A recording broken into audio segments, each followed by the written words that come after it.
We were lucky enough to have Skylar White's editor, Leis Pederson, talk us through the editing process. She shares with us how she helps shape the career of a young writer and tells us a little bit more about the creative relationship she and Skylar share.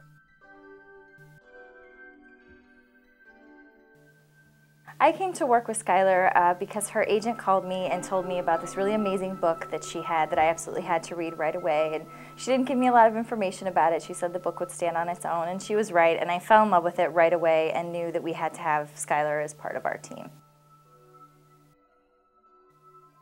Absolutely, I do think her life experiences have given her a new perspective sort of into her writing. I think she's done so many different things with her life and experienced so many different avenues, both in her career and her personal life and all of that stuff. And I think it really shines through in the way that she writes and the sort of eclectic nature of her stories and how broad she's willing to go in different things. And I think all of that really shines through with her and makes her the great writer that she is. I think working with veteran authors and debut authors both have their things to them, and I really like working with both. I like working with veteran authors because they come to the table with a lot of experience, they know what they're looking for, they know how to sort of navigate their way through the system, and that's easy for us because that makes it such a smooth process. You know, I like working with debut authors for the opposite reason because they don't know any of that stuff and they really are looking for you to sort of guide them, and they're very excited and very into the whole thing. And they really bring their enthusiasm to the table, and it's very contagious for an editor, and so they make it, you know, very exciting. You know, so working with both veterans and debut authors has their ups.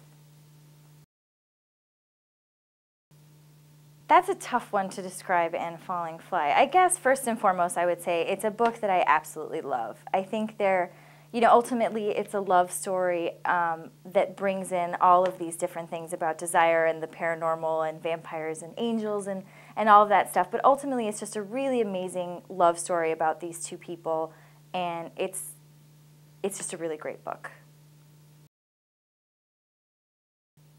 As far as trends in the paranormal romance genre go, I hate the word trends a lot of times because I think there isn't really a trend that we can say that you should follow, and I think it's sometimes detrimental to authors to ask that question because I realize that they're looking, you know, they want to know what the next big thing is going to be and whether or not they can write it, but I think an author shouldn't write to a trend. They should write to what they believe and what is in them to write. And I think trying to cater to a trend, if you're trying to force yourself to write something that isn't in your repertoire, so to speak, like it's going to show and it's not going to be the book that you want it to be. So I tend to stay away from saying what the trends are. Really, I'm just looking for the next great book, whether it's dragons or angels or demons or were chickens, I don't know. But if it's a great book, it'll stand out, and if it's got, you know, vampires in it like we've been seeing a lot of, then great. If it's got fallen angels, which we're seeing more of, even better.